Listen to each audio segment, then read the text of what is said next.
capítulo 6, do versículo 1 até o versículo 8, eu vou ler numa tradução chamada Mensagem, mas você acompanhe na sua tradução, amém?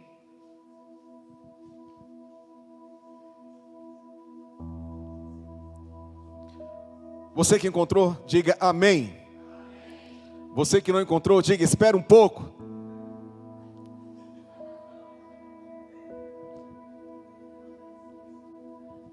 Na minha tradução está escrito assim, ó.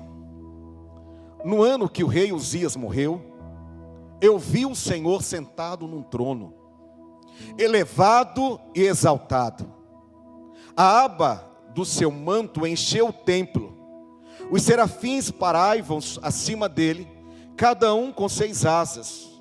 Com 2 asas cobriam o rosto, com 2 os pés, com 2 voavam. E proclamava uns aos outros: Santo, Santo, Santo é o Senhor dos exércitos de anjos. Sua glória deslumbrante enche toda a terra. Os fundamentos tremeram ao som da voz dos anjos. E então toda a casa se encheu de fumaça, assim como encheu aqui a igreja hoje. Eu disse: juízo, é o dia do juízo. Estou perdido. Cada palavra que falei na vida era podridão, soou como blasfêmia. E o povo com que vivo fala da mesma maneira. São palavras que corrompem e profanam.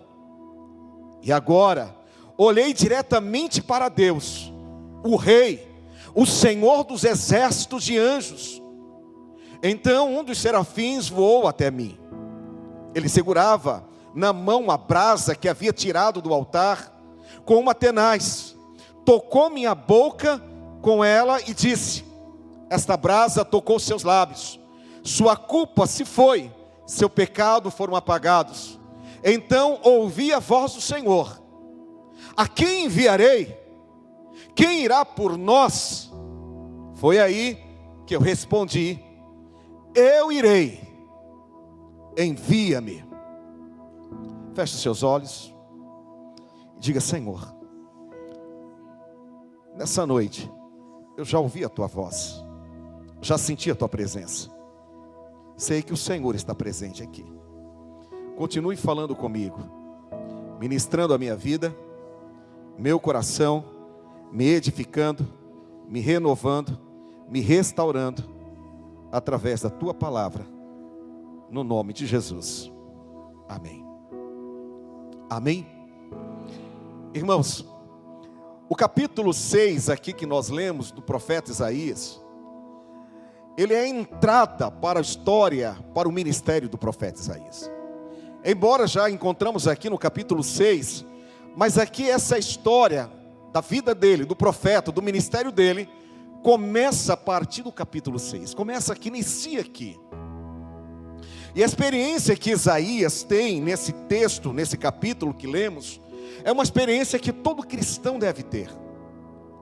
E eu entendo, irmãos, que a história do profeta Isaías, ela cabe muito bem nesse aniversário de igreja, porque temos aqui uma pessoa que está aqui desde o início, temos outras pessoas que estão aqui talvez menos de um ano, e que cabe a essas pessoas a continuarem esse ministério, essa obra. Eu me lembro de uma palavra de Mark Murdock. Ele diz assim: sucesso sem sucessor não é sucesso. Em todo lugar você precisa de ter um sucessor. Hoje pela manhã estávamos assistindo a um jornal e falando sobre os sucessores desses empresários do agro. Eles ficaram preocupados porque algumas pessoas não estavam tendo sucessores. Alguns fazendeiros tinham seus filhos como advogado, médicos e outras profissões. E alguns estavam vendendo suas fazendas, passando para o outro e não tinham sucessores. E começaram a fazer um planejamento de estratégia de ensinar os filhos deles a continuarem o legado que os pais estavam fazendo, deixaram. Eu estava dizendo para a minha esposa: isso é discipulado, é continuar algo que alguém construiu. Essa igreja passou aí, o João Belo, o pastor Domingos, o pastor Daniel, eu não sei se foi bem assim nessa ordem, mas hoje estamos com o pastor, o Edno, e outros virão. Se o Senhor não voltar, a obra vai continuar. E aqui nessa história tem muito a ver com isso. E essa experiência do profeta, começando aqui no capítulo 6, essa experiência que todos nós cristãos devemos ter, o início disso. Sabe, irmãos, um dia você precisa ver Jesus.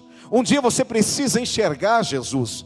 E sem ver, você pode até achar que é cristão, mas você não é cristão. Sem enxergar Jesus, você é apenas uma ideia ou uma percepção de cristão, mas não é. Eu sei que nosso país é um país denominado cristão, até porque o IBGE coloca aqui na sua pesquisa que 86,8% dos brasileiros são cristãos. Desses 86,8%, 64,6% são católicos e 22,2% são evangélicos. Então somos chamados de um país de cristão. Mas será que realmente nós somos cristãos? Ou somos um cristão que herdamos um cristianismo dos nossos pais, um cristianismo cultural? Será que de fato tivemos uma experiência com o Senhor? Ou somos apenas cristãos dentro de um entendimento folclórico ou de hábitos da nossa família? Sabe, parece que o cristianismo que nós vivemos no Brasil tem muito mais a ver com algo que alguém escolheu para nós do que necessariamente aquilo que nós escolhemos. Sabe? Aonde o pai leva o filho, escolhe por ele, e não ele que escolheu a religião, o cristianismo, não foi uma decisão dele, não foi uma experiência que ele teve, não foi algo que ele enxergou ao Senhor, não foi uma percepção que ele teve de Deus, ou um insight que ele teve de uma revelação de Deus, mas simplesmente alguém escolheu por ele. Foi o pai, ou foi a mãe, ou o tio, o padrinho, ou a madrinha que levou e escolheu a religião do cristianismo para ele, mas não foi uma experiência vivida com o Senhor. E como diz um colega, poderia entrar com um pedido de petição, um mandato de segurança e dizer: olha, eu não escolhi essa religião, eu não escolhi, não tomei essa decisão, não foi uma experiência minha. Então ser cristão é um resultado de uma experiência que nós temos ou devemos ter com Deus, e não uma herança cultural que recebemos dos nossos antepassados. Agora, essa experiência de enxergar Deus, de ter uma percepção de Deus, ela é revolucionária na nossa vida, ela é transformadora, sabe? Essa experiência ela vai mudar a base da sua vida. Essa experiência de enxergar Deus, de ver Deus, vai mudar o seu enfoque. Essa experiência de ter um relacionamento com Deus vai mudar os seus valores. Então precisamos dessa experiência. E às vezes nós não temos essas experiências e ficamos orbitando ao redor de determinadas coisas que não é de fato os valores e princípios de uma vida cristã. Quem sabe temos uma vida aí à procura de proeminência. Quem sabe temos uma vida aí procurando apenas êxito profissional. Ou quem sabe temos uma vida aí à procura de êxito familiar. Ou de procurar pessoas e viver ou construir uma família. Sabe? Me parece que às vezes ainda nós não enxergamos o Senhor e ficamos orbitando em torno dessas coisas natural da vida. E eu não estou dizendo de coisas pecaminosas. Não tem nada de errado aqui, são coisas boas. Mas às vezes não enxergamos o Senhor ainda e ficamos vivendo uma vida boa, jóia e muito confortável e legal. Quem sabe vivemos apenas para levar os nossos filhos nas férias escolares, ou passar um mês em alguma praia, em algum lugar, ou compramos aquele carro, aquela fazenda, aquele sítio, sabe, ajudando os nossos filhos a prosperar. Ficamos orbitando apenas em torno das coisas naturais da vida e não tivemos uma experiência de enxergar, de ver o Senhor, como o profeta aqui ele diz. Então às vezes ficamos nessa órbita aqui, meramente humana, natural, meramente em consumo diário, mas que todas essas coisas um dia vai acabar. Essas coisas vão passar. Agora quando você enxerga Deus, Deus se torna o centro da sua vida. E aqui o profeta deixa isso muito claro. E aí ele começa aqui, o texto aqui, uma das frases que ele usa, ele diz: no ano da morte do rei Uzias. No ano da morte do rei Uzias. Sabe, irmãos, Deus trabalha com marcos. Até com 4 marcos. Deus trabalha, sabe, Ele estabelece um tempo sobre a nossa cabeça. Todos nós aqui temos uma data estabelecida sobre a nossa cabeça. Você não vai viver um dia mais do que aquilo que Deus já planejou, daquilo que Deus tem para a sua vida. Um dia, esse tempo vai acabar. Não adianta você dizer: ah, Senhor, não quero, ainda não, eu tenho que me formar. Ou como diziam, né, os nossos jovens da nossa época lá, dizia: não, eu ainda tenho que provar das delícias do Senhor. Quem sabe Emily e Emanuele não vão provar das delícias do Senhor. Das delícias do Senhor é o casamento. Limárcio, era o sexo, que é muito bom, né, Limárcio? Dentro do casamento. Os nossos jovens dizem assim: eu ainda não provei das delícias do Senhor. Jesus não volta agora. Eu preciso dessa experiência, sabe? Então não adianta você dizer agora não, né, Mauro? Não adianta dizer agora não. Não adianta dizer: não, mas espera aí, Senhor, dá para o Senhor voltar e me levar depois da próxima Copa, porque eu quero ver o Brasil ganhar mais uma Copa. Não tem como. Você não vai acrescentar um dia a mais na sua vida. Todos nós estamos com o tempo contado sobre a nossa vida. Ou seja, há um marco de Deus na nossa vida. E aqui o profeta está dizendo, e Deus falando com ele. Então veja bem, Deus fala aqui que no ano da morte do rei Uzias, é uma coisa interessante, Deus trabalha em cima de marcos. Deus trabalha em cima disso. E eu sei que às vezes os marcos de Deus para a nossa vida não são os melhores, não são interessantes, não são marcos que nós queremos, não são marcos agradáveis, mas Deus trabalha com esses marcos que mudam a nossa vida. Isaías foi um rei que amou o Senhor. Você vai ler e estudar a história de Uzias, que também é chamado de Azarias, e ele é um rei que servia ao Senhor. Ele é um rei que governou Judá por 52 anos. Sabe o que é isso? Um reinado tão longo assim é algo que traz estabilidade. É o mesmo que olhar hoje para o pastor dessa igreja e falar: nossa, o nosso pastor está aqui já há quase 15 anos ou 15 anos. Isso traz uma estabilidade para a igreja, um respeito diante da sociedade, um conhecimento diante aí de todas as pessoas que vivem nessa cidade, dizer: olha, o pastor daquela igreja é um pastor que está lá há 15 anos, tem uma referência. E aqui, Uzias, que morreu, ele está aqui há 52 anos governando Judá.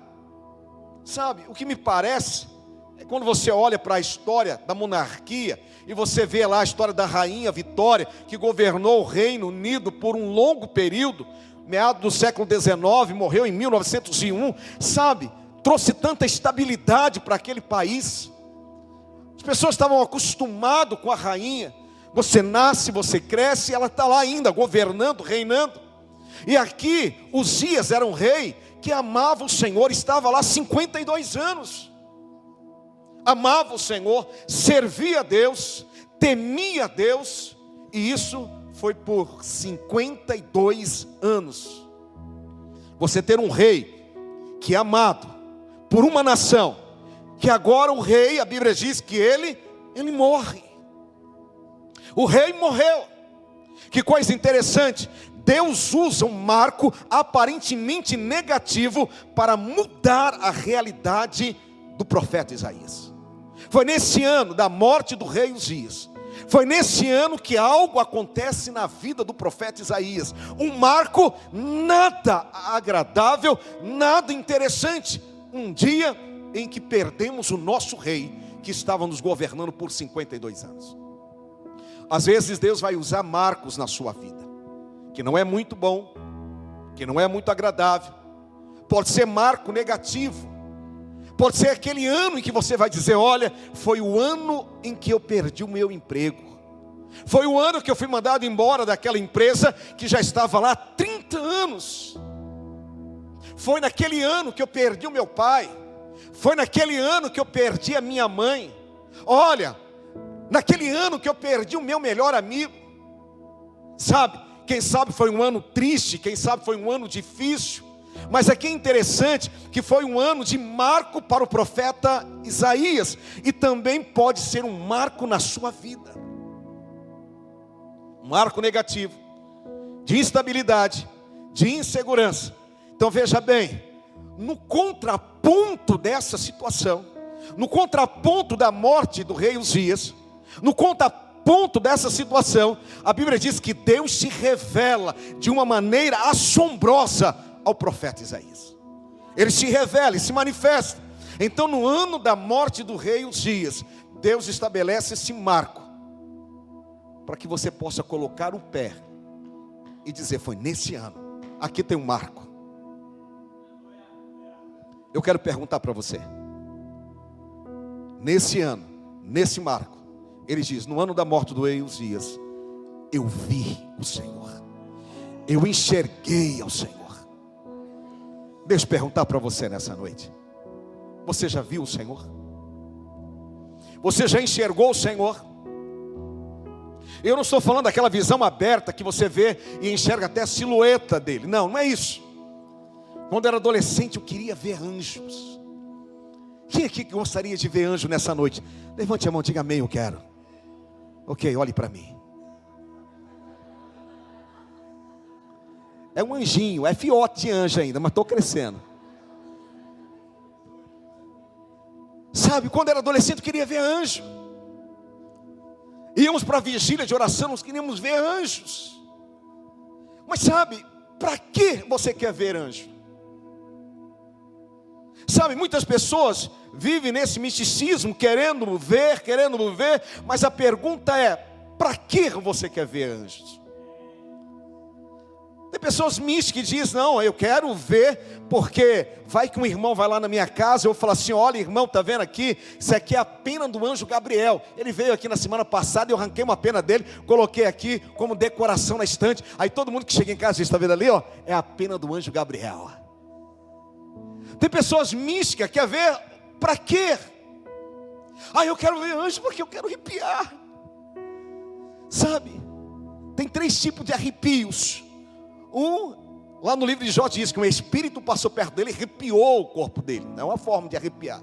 Outra é quando você toma banho e sai, tem aquele vento que vem frio e bate, você sente o arrepio. E a terceira forma de arrepiar é quando a minha mulher diz assim, eu vou para o shopping. Então, frio assim. Hoje de manhã nós estávamos deitados assim, ela estava olhando lá, na internet lá. Ela falou, nossa, a loja lá que eu fui lá, está em promoção hoje. Aí eu falei, o que foi? Ela falou assim, nossa, um sapato estava R$600, agora está 300.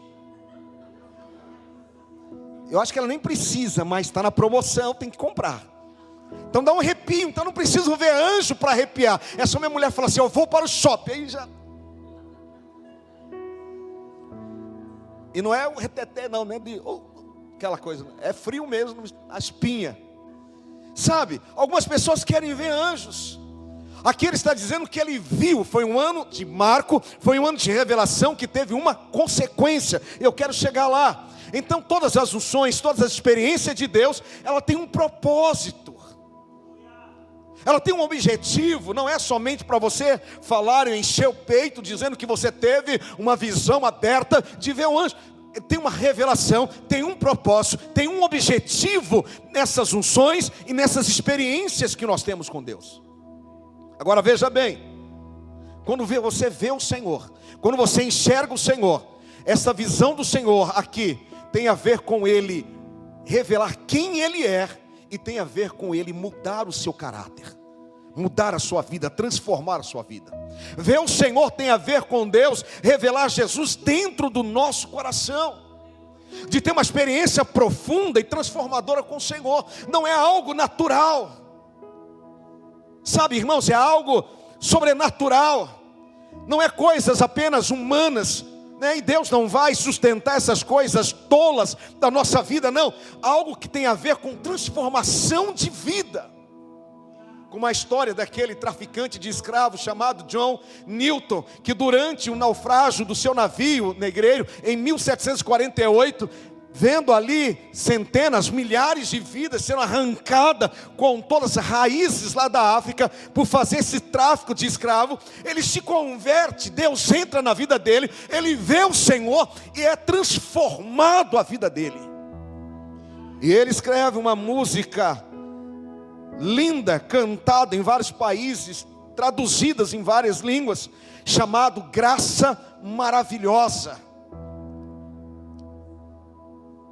Que música linda, que fala da conversão dele, do dia em que ele viu ao Senhor. E ele escreve essa letra dizendo: graça maravilhosa. Graça por quê? Graça porque ele não merecia. Graça porque ele merecia na verdade o inferno. Graça porque ele merecia ser trucidado. Mas ele viu o Senhor. Graça maravilhosa, sabe que fantástica graça, por quê? Porque um treco, como diz os cuiabanos, um trem, uma miséria, um desgraçado como ele, como eu, ao ver o Senhor, fomos salvos. Sabe, irmãos, então esse homem enxergou Deus. Esse homem enxergou os seus pecados, esse homem enxergou a sua condição, esse homem enxergou a sua natureza, esse homem enxergou a sua vida, esse homem enxergou as violências que ele tinha cometido contra aquelas pessoas e entregou ao Senhor. E ele agora canta graça maravilhosa. Quando ele viu o Senhor, a vida dele foi transformada. Então eu quero perguntar para você nessa noite: você já enxergou o Senhor? Você já viu o Senhor?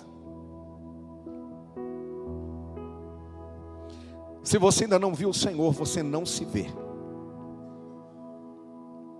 A primeira consequência de você ver o Senhor, você também se enxerga. É a primeira consequência. De ver a vida, de olhar os valores. Sabe? Não interessa que você acha que é cristão há muitos anos. A pergunta é: você já viu o Senhor? Não, pastor, eu estava na pedra fundamental da igreja batista, dos Anabatistas do século XVI. Eu estava lá, sim, tudo bem. A pergunta é: você já viu o Senhor? Não, pastor, mas eu sou diácono, sou um líder, seja o que for, sabe? A pergunta é: você já viu o Senhor? Você já enxergou o Senhor? Você já teve uma experiência transformadora com o Senhor? A minha pergunta então é: você já viu o Senhor? Me ajuda aí, irmão. Vira para esse irmão do seu lado e pergunta para ele: você já viu o Senhor?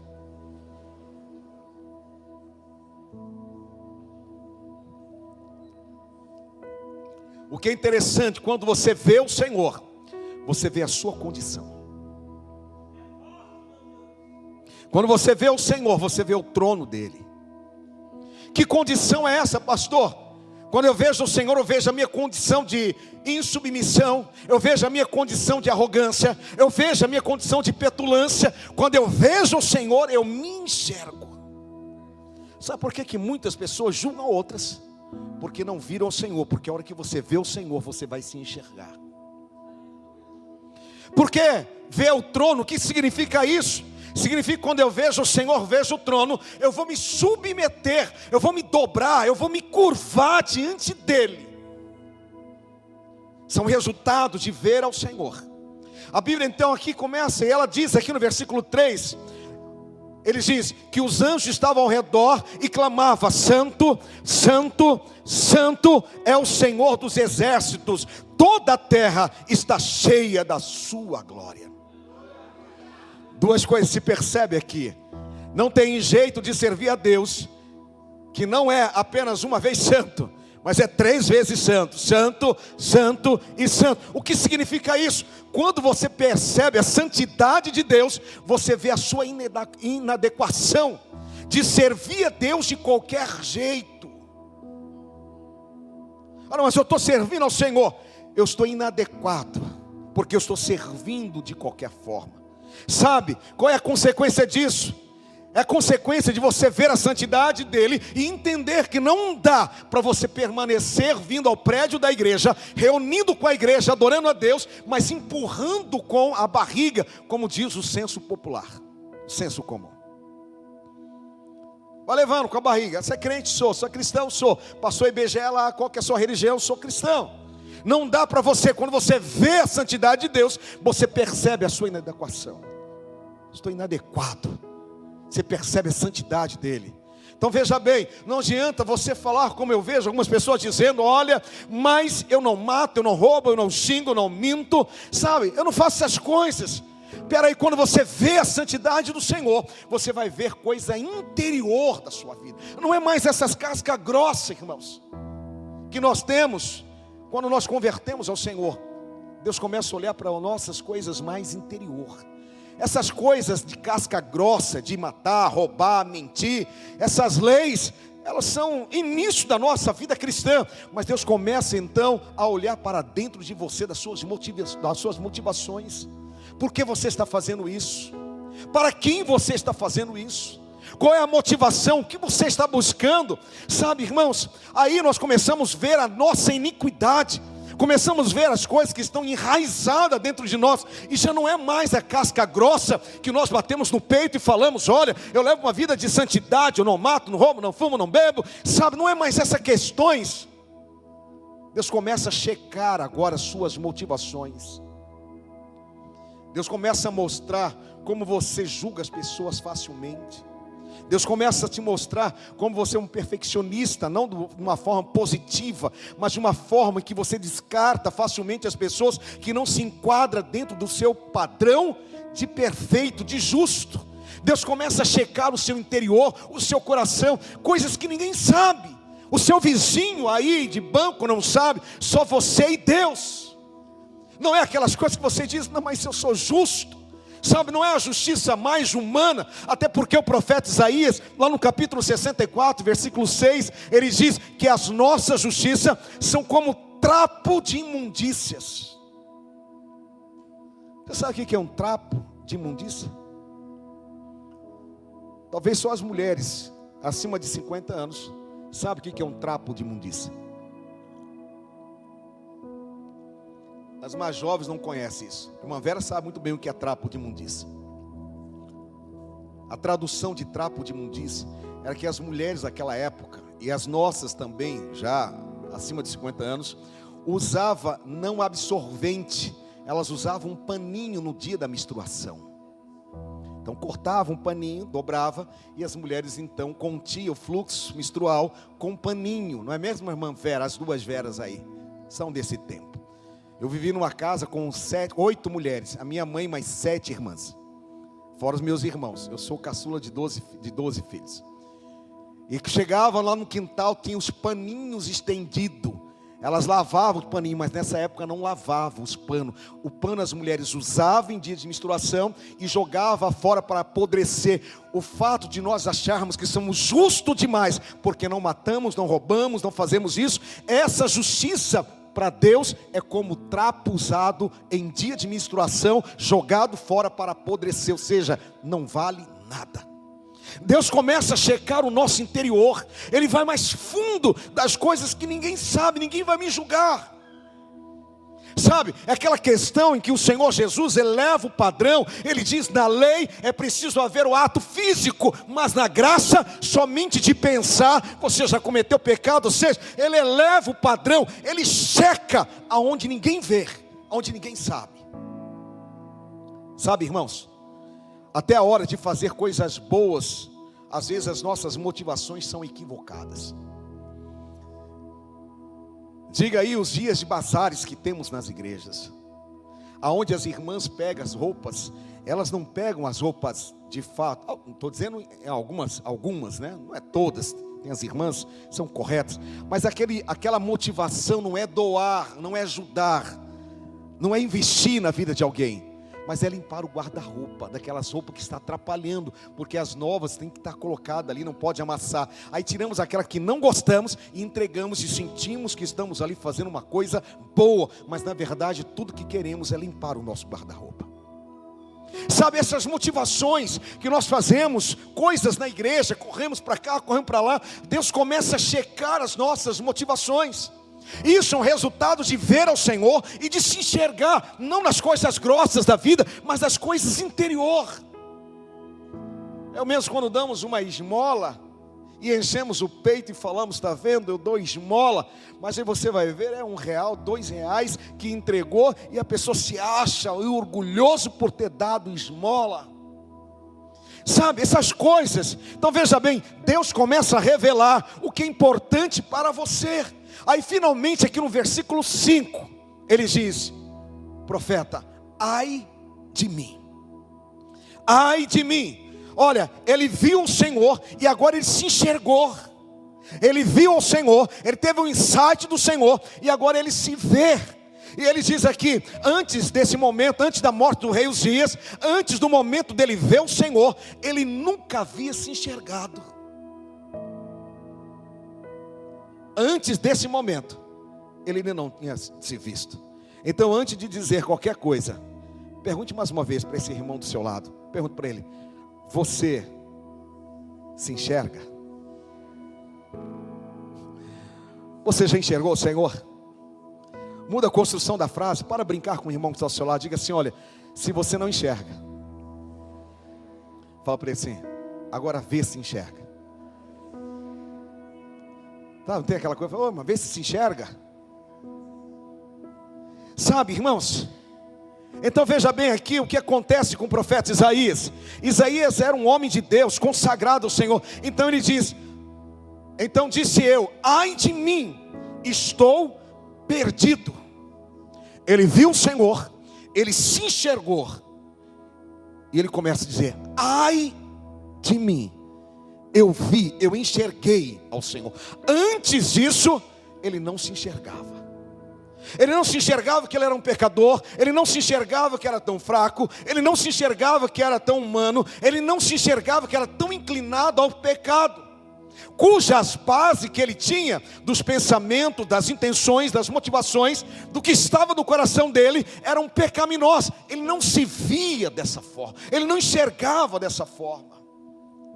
No versículo 5, ele diz: estou perdido, porque sou um homem de lábios impuros. Dá uma mordidinha no lábio assim, ó.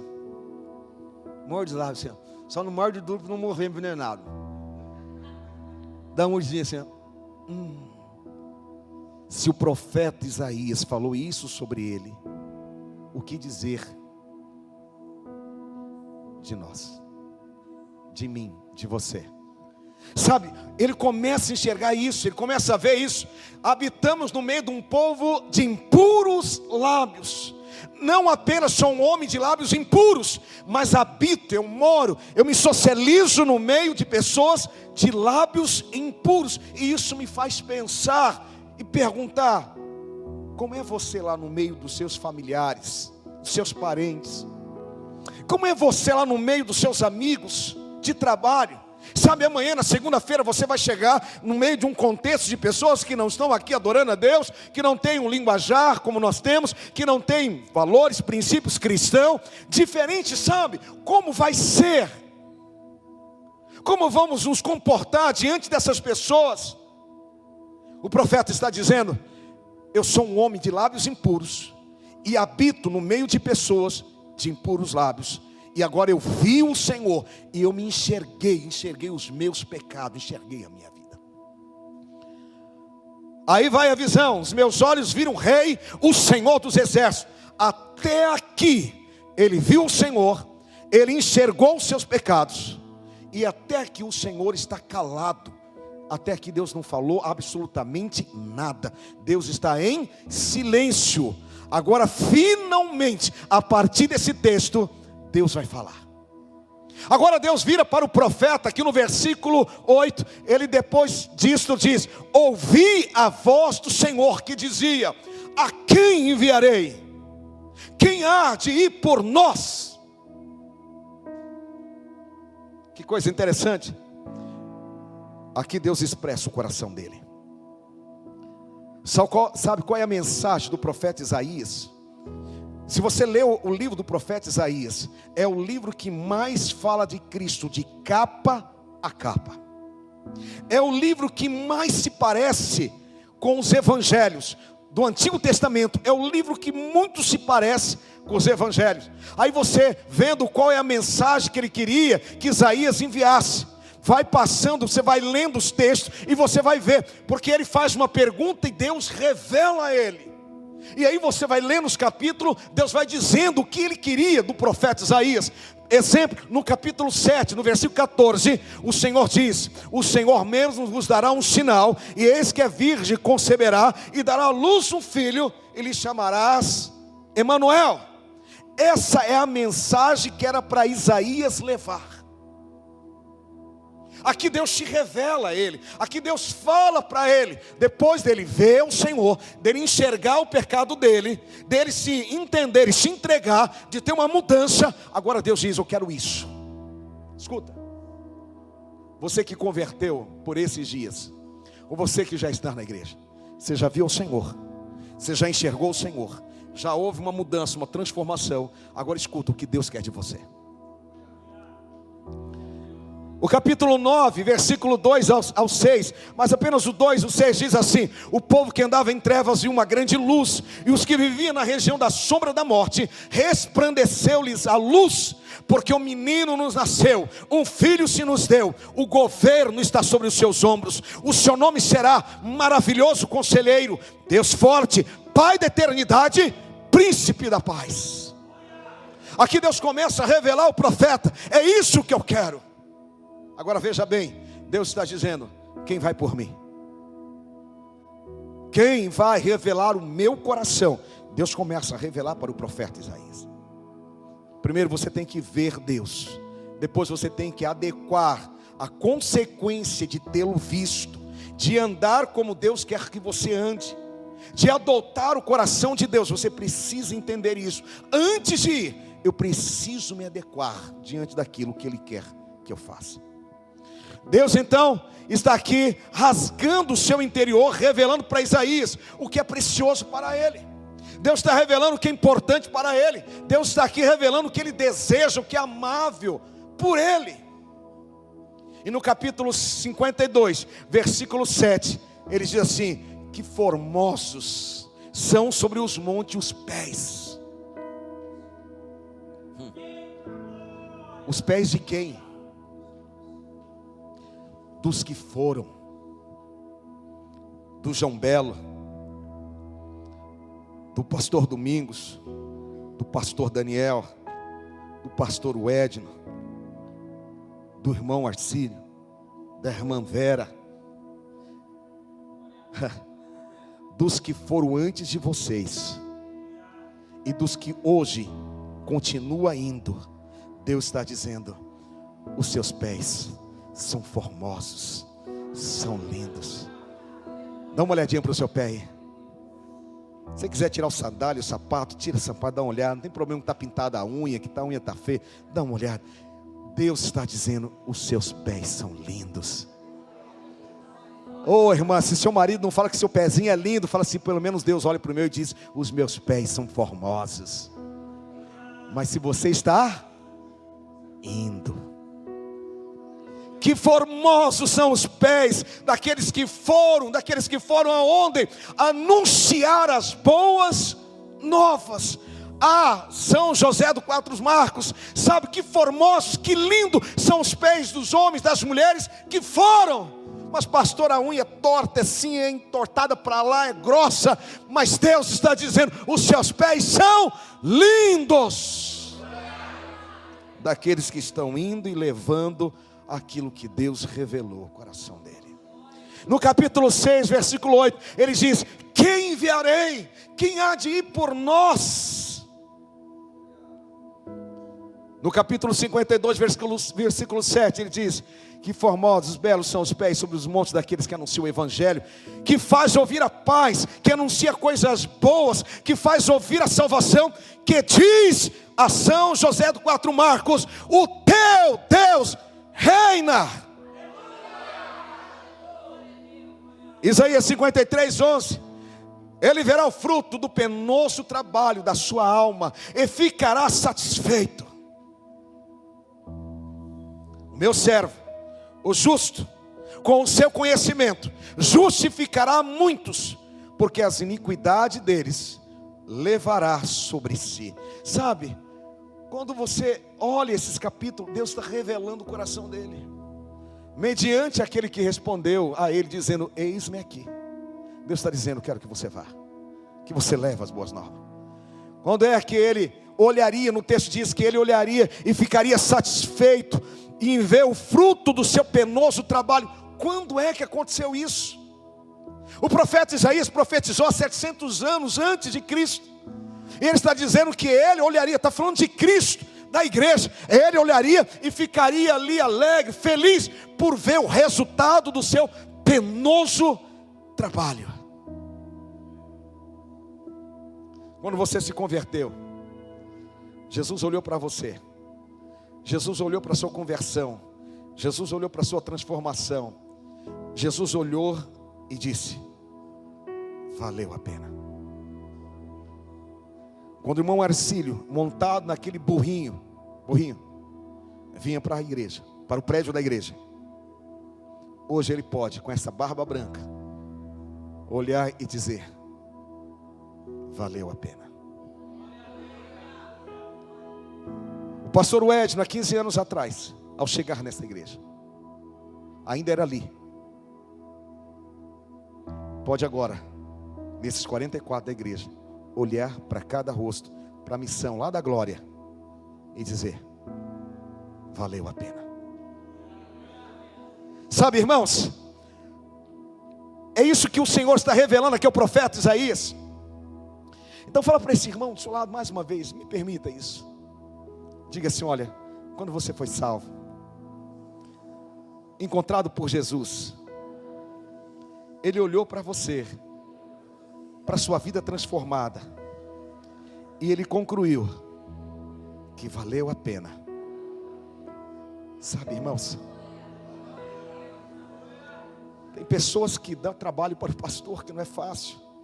Tem pessoas que não é difícil, é muito difícil. Tem casamento quase sendo destruído.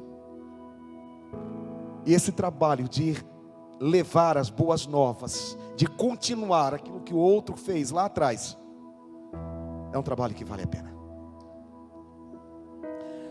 Mas a consequência da obra de Jesus está lá no capítulo 54. Aí a consequência daquilo que Ele faz. Aqui tem a ver com você, tem a ver comigo e tem a ver com essa igreja. E eu quero usar essa palavra e quero profetizar sobre a igreja, fazer dessa palavra uma palavra profética. Isaías capítulo 54, versículo 1, ele diz assim: amplie a sua tenda, pense grande. Eu gosto dessa tradução, pense grande. Tem muita gente pensando pequeno. Pastor Edno está pensando grande. Ele está me falando aqui dos projetos. Eu vi o projeto lindo ali, da sala das crianças. Projeto de acolhimento das crianças que estão chegando. Fantástico, parabéns ao pastor dessa igreja, à liderança, aos pedagogos, às irmãs que estão ministrando, acolhendo essas crianças. Parabéns. Vai se tornar uma igreja modelo para o estado de Mato Grosso, essa igreja. Pense grande, estique as cordas, firme bem as estacas.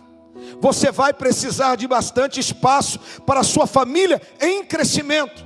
Eu estou profetizando sobre vocês nessa noite. Você vai tomar posse de nações inteiras, de repovoar cidades abandonadas. Eu estou profetizando sobre a sua família. Estou profetizando sobre a sua empresa. Não tenha medo, você não será decepcionado. Não se acanhe. Você não vai passar vergonha. Você vai esquecer completamente as humilhações da juventude e a indignidade de viver uma viuvez. Essa viuvez vai cair no esquecimento, pois o Criador é o seu noivo. Seu nome é Senhor dos exércitos de anjos, seu Redentor, Santo de Israel, conhecido como Deus de toda a terra. Diga para esse irmão: sela em nome de Jesus. essa palavra é para a igreja. Agora deixa eu te perguntar, o clamor de Deus mudou, irmãos. A quem enviarei? 40 anos ou 44 anos atrás, o clamor mudou. O clamor de Deus mudou. Aqui o profeta profetizando há 700 anos antes de Cristo, e ele fala sobre Cristo e a igreja. Esse clamor mudou? Não. O clamor dele continua sendo o mesmo. O clamor de Deus é atual. O clamor de Deus hoje é para mim e para você. A quem enviarei? Quem há de ir por nós?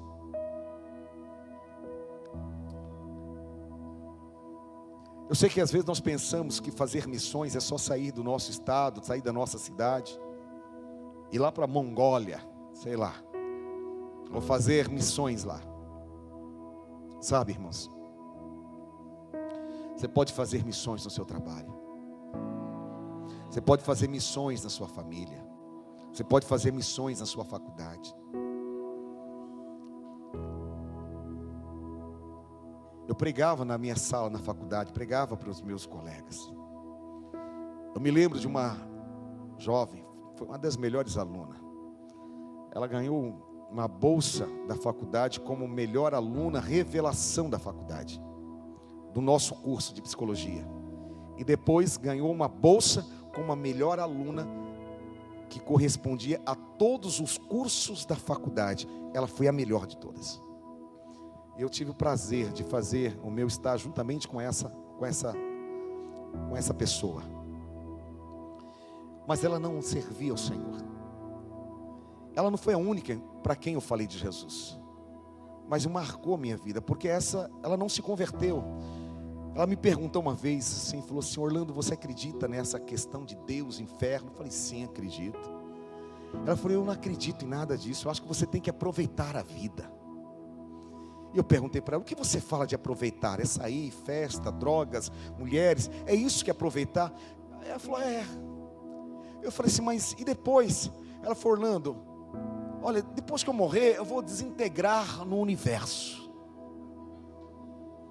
Aí eu falei: é. Aí eu falei: olha, se você estiver certa, eu perdi 70, 80, e agora vendo meu pai chegando a 93, então vou estender. Eu vou perder 93 anos da minha vida por não ter aproveitado essa vida que você está vivendo. Mas se eu estiver certo, você não perderá 90, 100 anos. Você terá perdido a sua eternidade.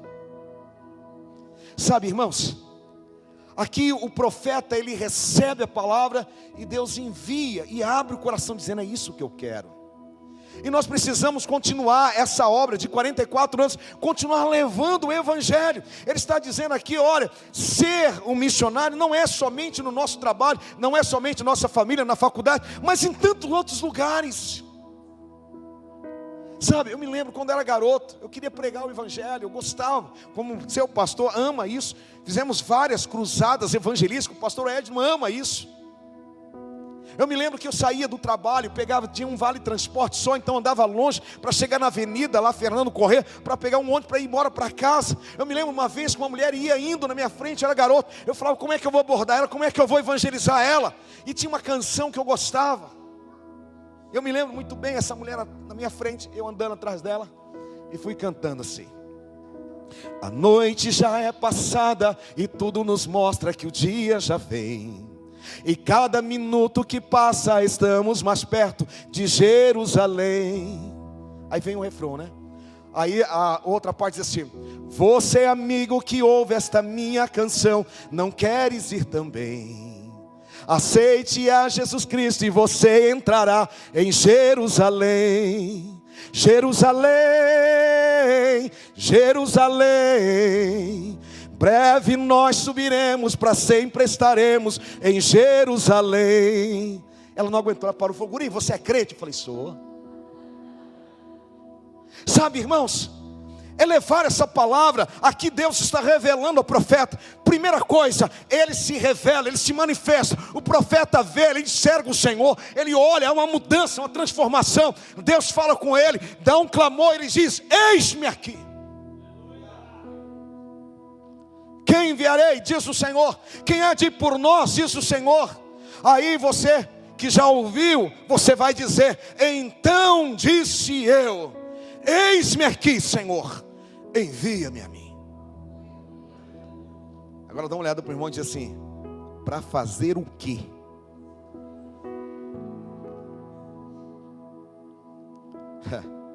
Para ser porta-voz de Deus e dizer a essas pessoas de São José do Quatro Marcos: a Virgem concebeu e deu à luz um filho, e o seu nome é Maravilhoso Conselheiro, Deus Forte, Pai da Eternidade, Príncipe da Paz.